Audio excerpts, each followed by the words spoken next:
Alright, I'm back with another video, and in this video I'm going to review What If Episode 2, where T'Challa becomes Star-Lord.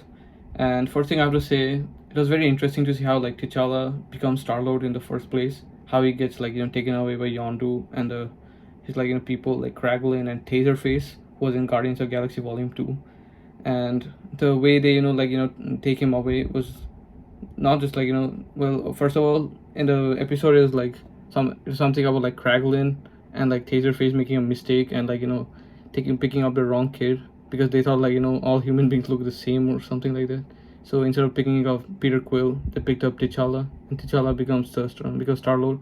But then T'Challa had no problem with being taken away just because of the fact that he had been living in an isolated country, which was Wakanda, and he just wanted to explore the rest of the world, which he couldn't really because of his father.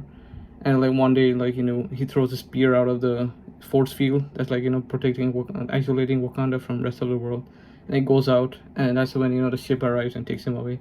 And then it all makes sense why T'Challa wasn't really worried about leaving Wakanda, because he always wanted to see the world, but now he's getting that opportunity to see the galaxy. So very smart way to make T'Challa and it was a very smart way to put T'Challa in Peter Quill's place, and make him explore the galaxy and make him Star-Lord later on. It didn't feel very forced, just because it was a What If episode where things are quite different from what we have seen in the previous movies. So I like that.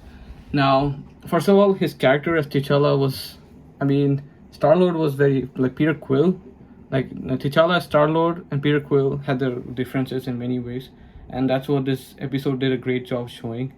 Peter Quill, he's more of the carefree kind of guy, and sometimes he tries to be goofy and even funny at times, whereas T'Challa is more he has more respect from other people, and he has more goals, I would say. He tries to be more practical, maybe. And I think it's also because of his father's influence, given the fact that his father's a king. So he knows the value of maybe the value of people and their lives, maybe. So that's the way he knows the value of responsibility, probably because of his father's influence, because his father was a king and he was going to be the king after his father. And another thing I noticed was how T'Challa, the first difference we see between T'Challa and Star-Lord was when T'Challa meets Korath, not T'Challa, Star-Lord, T'Challa and Peter Quill. T'Challa meets Korath, Peter Quill met him in the beginning of GOTG Volume 1. And then Korath, when he sees Peter Quill, when Peter Quill introduces him as Star-Lord, Korath, he asks him who, because he had no idea who Star-Lord was. But when he sees T'Challa introduces him as Star-Lord.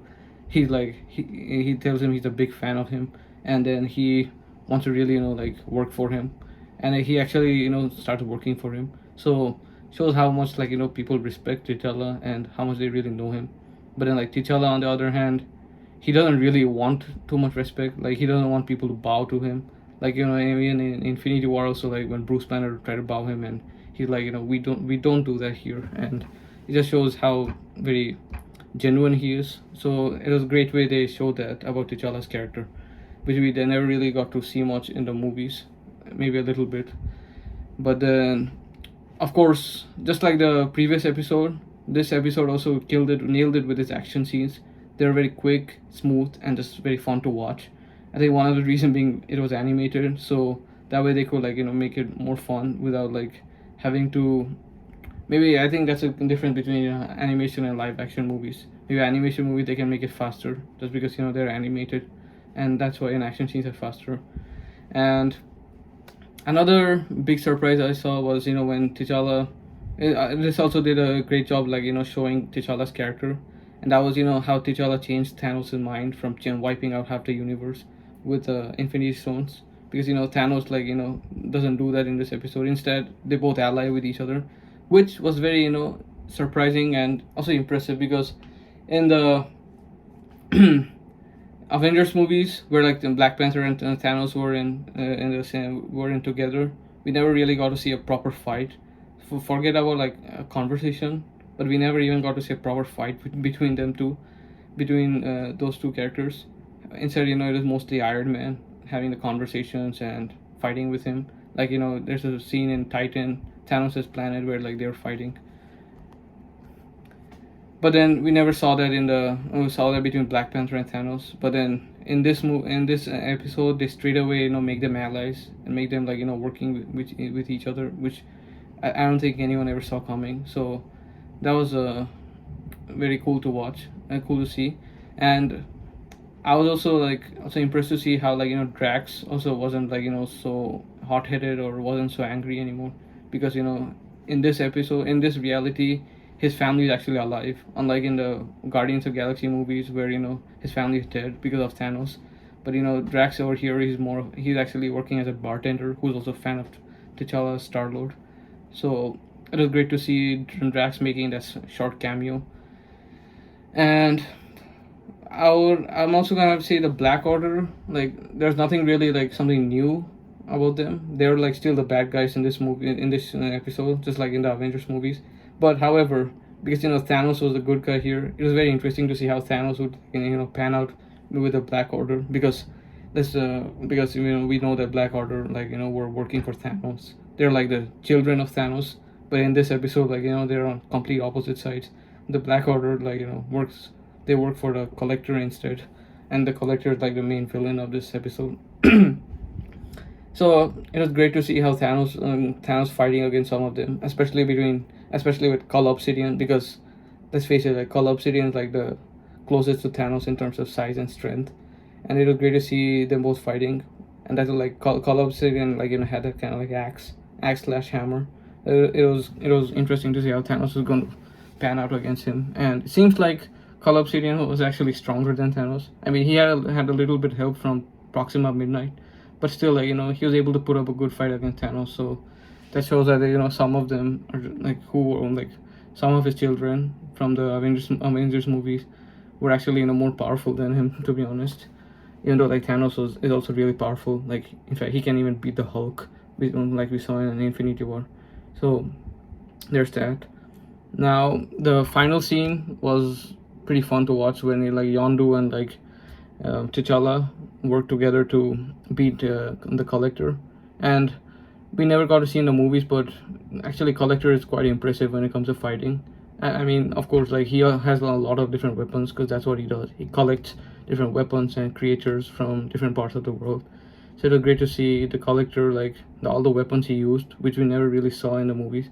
Especially the scene where he uses Hela's helmet to produce weapons, and he uses that to fight against T'Challa. And that was interesting to see how T'Challa was gonna pan out against Collector with a Hela helmet, because that would have made him really powerful for someone like T'Challa. But then they still find out a way to beat him, and that, I think at the end he gets a taste of his own medicine, I would say, because all those people he created he tortured by experimenting on them. First of all, he abducted them, then he experiments on them. Those same people, they try to kill him, I think, towards the end. So overall, I mean, it was a very smart way to show Collector being defeated. But even before that, also the action scenes are so good, and not just the action scene between T'Challa and the Collector, but just throughout the whole episode. Finally, we see Ego and Peter Quill, Peter Quill, not T'Challa, but Peter Quill. Peter Quill in this reality, he's actually working at a restaurant, and Ego comes in and meets him, and tells him how he's his father, and I think after that the episode gets over. So that kind of implies that in this episode they both are going to work together instead of turning against each other like they did in Guardians of the Galaxy Volume 2.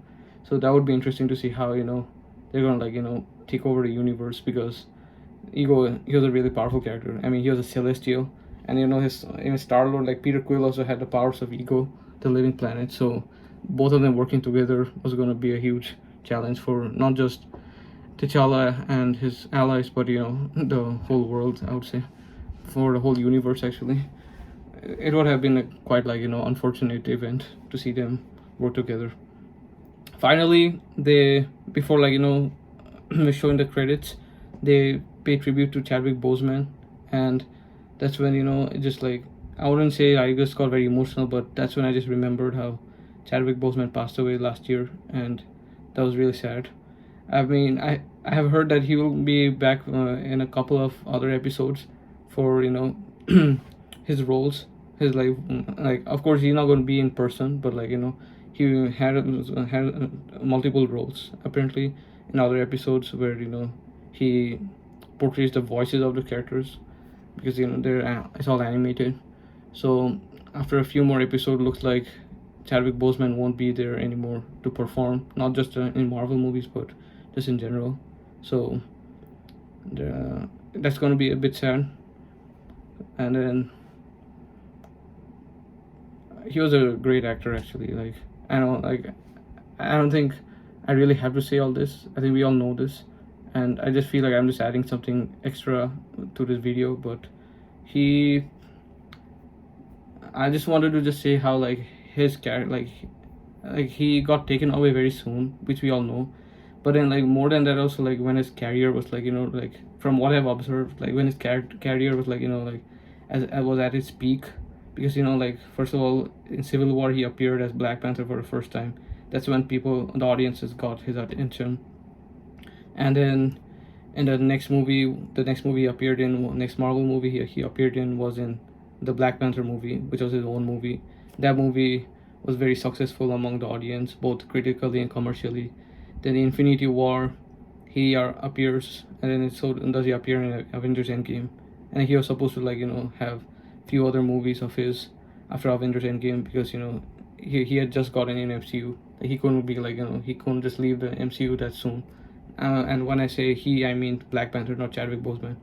But unfortunately, Chadwick Boseman passed away, so now we don't know who's gonna continue playing Black Panther.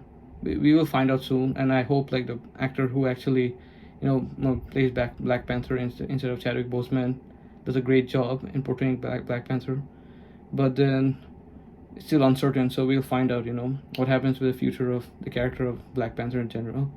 So yeah, that's all I have for this episode. So if you haven't watched this episode, if you have watched this episode, tell me what you thought about this episode and also this video. And those who haven't, I would highly recommend you to watch it. It's quite interesting so far. There are still a couple more episodes which I'm looking forward to see what kind of stories they use for the show. So until next time, I'll see you later.